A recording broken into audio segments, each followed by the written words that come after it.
Hello and welcome back to my channel and welcome back to the Bible Study with Me series we're doing through the book of Esther.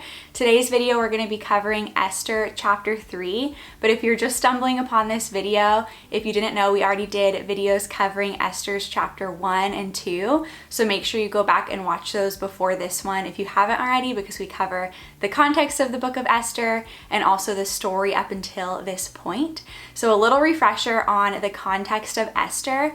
The book of Esther is a historical narrative that is set over 100 years after the Babylonian exile of Israelites from their land. And at this point, some of the Jews had returned to Jerusalem, but not all of them did. And so Esther tells the story of a community of Jews, a Jewish community, living in Susa, which is the capital city of the ancient Persian Empire, of which King Ahasuerus is king over. And it's this massive empire covering 127 provinces, like we talked about in chapter 1. And so Esther is going to be telling the story of a Jewish maiden living in this context who God uses to save her people. And one of the key things to remember about this book, and a really interesting thing about this book, is that God's name is actually not mentioned once throughout the entire thing. Even though God's name is not in this book, his hand certainly is. And so we see how he is orchestrating things behind the scenes, and the absence of his name is almost meant to draw our attention to that fact that God is working even when we can't see it. And so I want to read as a refresher a theme statement about this book that I got from the Bible Project, and it says that God's seeming absence does not mean he has abandoned his people. He uses the faithfulness of even morally compromised people living in a messy world to accomplish his purposes and fulfill his promises.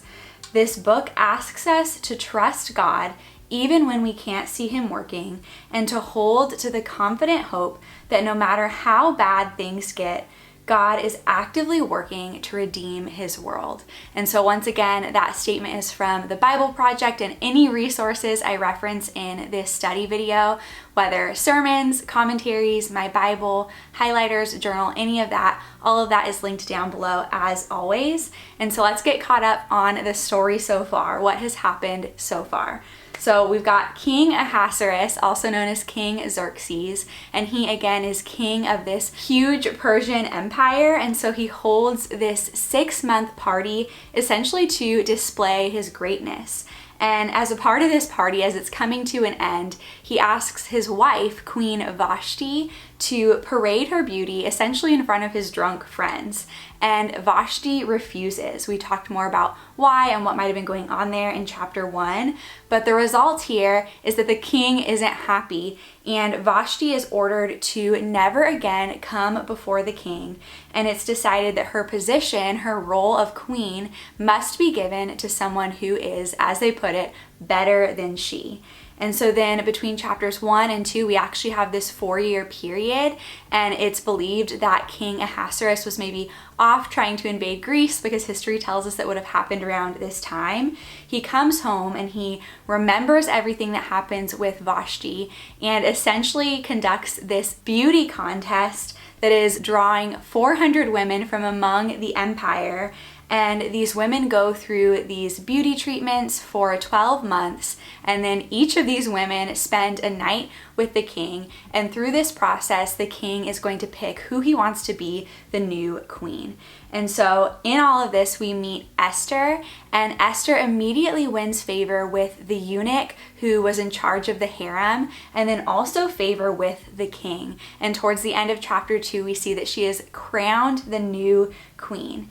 And then at the very end of chapter 2, we see Mordecai, Esther's cousin, uncover a plot where he heard some people talking about this plot to kill the king. He reports that back to Esther. Esther tells the king is protected, and Mordecai isn't honored in any way, but this is recorded in the book of Chronicles. And so that is something to remember going forward. As for structure for Esther chapter 3, there is actually only one subheading for this entire chapter, and it is Haman plots against the Jews. And that's what we're going to see unfold in this chapter. And so, like we've been doing for this whole study, we're just going to read through the entire chapter without stopping to really get the story that is being told through it.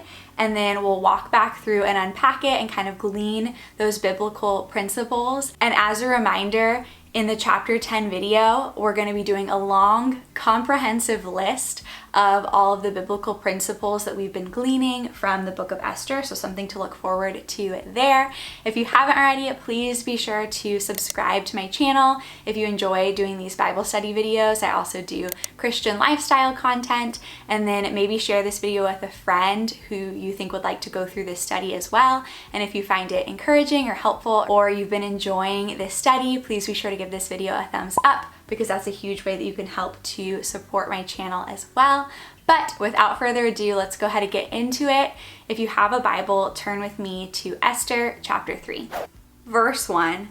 After these things, King Ahasuerus promoted Haman the Agagite, the son of Hammedatha, and advanced him and set his throne above all the officials who were with him. And all the king's servants who were at the king's gate bowed down and paid homage to Haman, for the king had so commanded concerning him.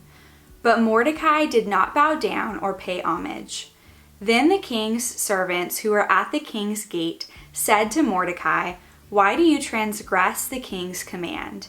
And when they spoke to him day after day, and he would not listen to them, they told Haman in order to see whether Mordecai's words would stand, for he had told them that he was a Jew. And when Haman saw that Mordecai did not bow down or pay homage to him, Haman was filled with fury.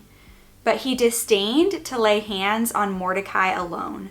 So as they had made known to him the people of Mordecai, Haman sought to destroy all the Jews, the people of Mordecai, throughout the whole kingdom of Ahasuerus. In the first month, which is the month of Nisan, in the 12th year of King Ahasuerus, they cast pur, that is, they cast lots, before Haman day after day, and they cast it month after month, till the 12th month, which is the month of Adar. Then Haman said to King Ahasuerus, "There is a certain people scattered abroad and dispersed among the peoples in all the provinces of your kingdom. Their laws are different from those of every other people, and they do not keep the king's laws, so that it is not to the king's profit to tolerate them. If it please the king, let it be decreed that they be destroyed, and I will pay 10,000 talents of silver into the hands of those who have charge of the king's business, that they may put it into the king's treasuries." So the king took his signet ring from his hand and gave it to Haman the Agagite, the son of Hammedatha, the enemy of the Jews. And the king said to Haman, "The money is given to you, the people also, to do with them as it seems good to you." Then the king's scribes were summoned on the 13th day of the first month, and an edict according to all that Haman commanded was written to the king's satraps and to the governors over all the provinces and to all the officials of all the peoples, to every province in its own script and every people in its own language. It was written in the name of King Ahasuerus and sealed with the king's signet ring. Letters were sent by couriers to all the king's provinces with instruction to destroy, to kill, and to annihilate all Jews, young and old, women and children, in one day, the 13th day of the 12th month, which is the month of Adar, and to plunder their goods. A copy of the document was to be issued as a decree in every province by proclamation to all the peoples to be ready for that day. The couriers went out hurriedly by order of the king, and the decree was issued in Susa the citadel. And the king and Haman sat down to drink, but the city of Susa was thrown into confusion. Okay, let's go ahead and unpack this. So the first thing we see here in chapter 3 is that we are introduced to Haman the Agagite. And this next bit of information I'm going to share on the history of the Agagites, I actually got from several of the sermons I listened to. They were all kind of sharing the same thing and the same cross references to this other passage I'm going to reference. And so all those sermons are linked down below. But an Agagite is someone who is a part of the royal family of the Amalekites, which we hear about a lot in the Old Testament. And the reason they're called Agagites is because the Amalekites' king was King Agag, and so it's kind of an ode to him. And then the Amalekites are actually descendants of Esau. So if you remember way back to the beginning of the Old Testament when we have Jacob and Esau, and Jacob becomes Israel and then gives way to the Israelites. In the same way we have Esau, his twin brother, and the descendants of Esau are the Amalekites. And so right there we kind of see the origins of this go way back. And so Haman is introduced to us as Haman the Agagite. Well, something I learned again from the different sermons I listened to is that there's kind of a backstory to this that we find in 1 Samuel chapter 15. So in this chapter, King Saul is given a command to kill all the Agagites. Again, this was Israel's sworn enemy for generations. And so he's given this command, but he doesn't listen. He kills some of them, but he spares some of the animals that they had. And then he also spares King Agag himself. I hope I'm saying that name right. But Samuel, the prophet, steps in and reprimands King Saul and kills King Agag himself. But some of the other Agagites, also called the Amalekites, escaped. And so that's kind of what happened there in the backstory. And several of the sermons pointed out that if King Saul had obeyed that initial command to kill all the Agagites from the beginning, then this threat that's arising now via Haman, an Agagite, to kill all the Jews years later, which we're going to get into, it would have never been raised. And so Haman, right here from the beginning of chapter 3, is identified as an Agagite to show to us how far-reaching the impacts of disobedience can be. And so Haman knew that it was a Jew, aka Samuel the prophet, who killed his ancestor, King Agag, and this might have fueled some of his disdain toward the Jews in general, and as we see here, specifically Mordecai. And so that's a little backstory just to keep in mind as we unpack this chapter. And then as we're reading through it, we see right off the bat that we're again introduced to this Haman guy, and then it says that the king promoted him and set his throne above all the officials who were with him. And my first kind of question as I'm reading this is, why did the king promote him? And I was trying to look back and see, did we miss something? Was there some reason for it? But this is actually where we're first introduced to Haman, and so I'm not sure the reasoning as to why the king promoted him. But a note from the Enduring Word commentary says that Haman, as we're going to see, was an ungodly man, but God had a purpose in allowing him to be promoted. And so once again, just this theme of God's sovereignty, that we don't really know why he was promoted. It doesn't really seem like he deserved to be promoted, but God had a purpose in it. God allowed it. And with that, I want to read a note from my study Bible on verses 2 through 4. It says, "Bowing to superiors was a normal part of Persian court etiquette rather than an act of worship." And so it wasn't necessarily an idolatry thing here. It was kind of just customary in the courts. But Mordecai did not bow because he was a Jew, is what the text says. The text does not give any more reason for Mordecai's refusal to bow, but given Haman's ancestry and animosity to the Jews, which we just talked about, Mordecai apparently felt that he could not bow to Haman without compromising his identity as a Jew. It is also possible that Haman was claiming some kind of divine status and Mordecai refused to give him that kind of honor, because maybe that was then branching into idolatry. And then here it says, Mordecai was refusing to bow down, and day after day the king's servants are coming to him saying, why do you transgress the king's command, and kind of pestering him and trying to get him to give in verse 4, that when they spoke to him day after day and he would not listen, they told Haman, they were like, hey, this guy's not bowing down and paying homage to you. And then continuing on in that verse, it says that Mordecai told them that he was a Jew. This study Bible note here pointed out something that I thought was interesting. It says that in telling them he was a Jew, Mordecai did the very thing he had told Esther not to do in her situation. And so it's interesting that he does it here. And it's also interesting, like we were just talking about in verse 4, that Haman didn't actually notice on his own that Mordecai wasn't participating. It had to be pointed out to him by his aides. And then he has this realization that, wait, what? Not everybody is bowing down to me? And he wasn't happy about this.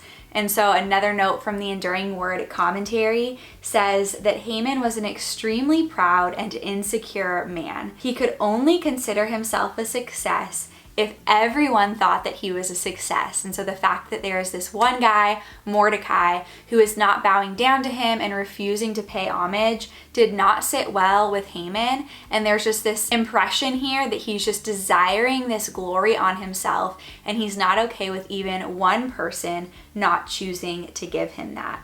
And so continuing on, it says that Haman was filled with fury, which feels kind of reminiscent of King Ahasuerus in chapter 1 when Vashti refused to come parade herself. It says that he was so angry, and then here it says that Haman was filled with fury. But then in verse 6, it says, but he disdained to lay hands on Mordecai alone. And to disdain is to consider unworthy of consideration or respect. And so just this idea that you're not even worthy of my consideration. And so it says he disdained to lay hands on Mordecai alone. That basically it wasn't worth it to Haman to deal with Mordecai alone. He wanted to go after Mordecai's entire people group that he came from, which were the Jews. And so another note here that I want to read, this is something I got from a sermon I listened to from Calvary Church. And he just noted here on this plot of Haman to destroy the Jews, he says that this is a satanic strategy. And kind of operating from the perspective of the enemy, it says, if God promised that through the seed of a woman, one is going to be born who is going to crush the head of the serpent, that is Satan. Now you have to determine, if you're the enemy, who is the seed of that woman? Where is that seed coming from? How can I destroy the people so that I can destroy the promise of God in sending the deliverer? And so there's this premise from the enemy's perspective that if God's plan of redemption requires the existence of a nation and the continuation or the continuance of that nation, then if you can destroy that nation, you can thwart God's purpose. And so Skip Heitzig, the pastor who was doing this sermon, was just noting and saying that that is why you see anti-Semitic attacks all throughout both biblical history and then also post-biblical history, i.e. Hitler, because it is a part of Satan's attempt to overthrow the purposes of God. And so I just thought that was interesting to note here, because once again we see that it is the Jews who are being attacked, the Jews that Haman is plotting against. Another note from my study Bible, moving in to verse 7. So Haman's angry, he's coming up with this plan to destroy the Jews. And then in verse 7 it says that in the first month, which is the month of Nisan, and the note here from my study Bible says that the first month of the Jewish religious calendar, which begun in spring with the Passover, and that's this month that's being referred to here. And it says, so while the Jews prepared to celebrate their deliverance from Egypt through the Passover, literally while this is happening, Haman is plotting their destruction, which is just crazy to think about. And so in the first month, And then it also gives us in the 12th year of the reign of King Ahasuerus. And so I just want to point out here that another 5 years have passed since Esther has been crowned queen in chapter 2. I think sometimes it's easy to miss those details because we're just reading it chapter to chapter, but it's been 5 whole years since Esther has been crowned queen, and that means that it's been 9 years in total since the beginning of the story in the beginning of chapter 1. And so that's kind of the time frame we're working with here. And then another note from the Enduring Word Commentary, continuing on through the rest of verse 7, it says that they cast pur, and this comes from the Persian word for the lot, which is derived from Purim, and it would have been something like dice, and so essentially just throwing dice or casting a lot to determine when Haman was going to execute his evil plan. And after casting lots, kind of leaving it up to chance to see when the Jews are going to be destroyed, it is determined that this is going to happen in the 12th month. Remember, right now we're in the 1st month, and so this means that this annihilation is going to be at least 11 months away, which means there is some time here. And this just makes me think of the verse from Proverbs 16:33 that says, "The lot is cast into the lap, but its every decision is from the Lord." And so yet again, another reminder here that even things that are seemingly left up to chance are in fact within the realm of God's sovereignty, because everything is. God is in control. Even though they're leaving this up to chance, God is the one who is determining when this edict is going to go into place. And so strategically, there is time. There is time for a counter plan to come about. So the lot is cast to determine when the Jews are going to be destroyed. And then in verses 8 through 11, we see Haman going to the king with his plan, going to King Ahasuerus. And it's just so interesting because his whole kind of concept is presented to the king just so vaguely without a whole lot of detail, and also with a lot of deception. He is just saying, there's a certain people, he doesn't say who, but there's a certain people scattered abroad and dispersed among the peoples in all the provinces of your kingdom. And their laws are different from every other people, and they do not keep the king's laws. And basically, King Ahasuerus, it's not to your profit to tolerate them. And that's what Haman is saying. And a note from the Enduring Word Commentary says that Haman's charge here was a half-truth. Yes, the Jews were a certain people who were scattered and dispersed. And yes, they had their own laws. But their own laws to this point did not prevent them from keeping the king's laws as loyal subjects. Haman suggested organizing the mass murder of the Jewish people. Haman also neglected to tell Ahasuerus how many of these certain people there were in his kingdom. Ahasuerus, giving him the benefit of the doubt, could have assumed this was a relatively small threat. He probably believed, based off of what was being presented to him, that he was merely agreeing to the execution of a handful of dangerous revolutionaries in his kingdom. And so Haman presents this plan to the king and basically says, if it please the king, I will pay 100 talents of silver into the hands of those who are in charge of the king's finances, of your finances, that they may put it into the king's treasuries. And so essentially what's happening here is this is a bribe. And the money, as the Enduring Word Commentary puts it, wouldn't actually come from Haman's own pocket. It would actually be obtained from the property of slaughtered Jews. And so he has this wicked plan that he's literally bribing the king to okay. And in order to fund that bribe, he's just going to be using money from the Jews he is planning to kill. And what's crazier than Haman giving this super vague plan that is also deceptive, what's even crazier than that is the king okaying it. There was no mention of a conversation to seek further clarity of, okay, well, Haman, who are these certain people that you're referring to? What laws of mine are they not keeping? Again, Haman's plan is so vague, yet the king doesn't seek further clarity, doesn't seek further information. He's just like, yep, that sounds good to me. And then he gives Haman his signet ring to make this happen. and money, which we're going to talk about that here in a second. But this just kind of speaks to what we've talked about in chapters 1 and 2, that we've kind of seen as we've developed this character of King Ahasuerus, that he's just very kind of swayed by the people around him and swayed by anger or by drunkenness and just really kind of tossed to and fro. And so he okays this horrible plan and he really doesn't even know what it's entailing. And so a note from my study Bible on the signet ring and the money, it says here that a ring is used to seal official documents. And Haman is basically empowered to act with royal authority in the king giving him this signet ring. And again, not only does the king give him his signet ring, but he says to him, the money is given to you and the people also to do with them as it seems good to you. And so Ahasuerus, the king, is essentially authorizing Haman to use as much of the 10,000 talents of silver as he needs to implement his plan. And so what was going to be a bribe, the king is now saying, use that to accomplish your horrible plan. And so all this is happening, and then the chapter ends with this verse. It says that the couriers went out hurriedly by order of the king. And so it's like, we got to get this in place. We've got 11 months to get this information out to all the people so that we can prepare to make this happen.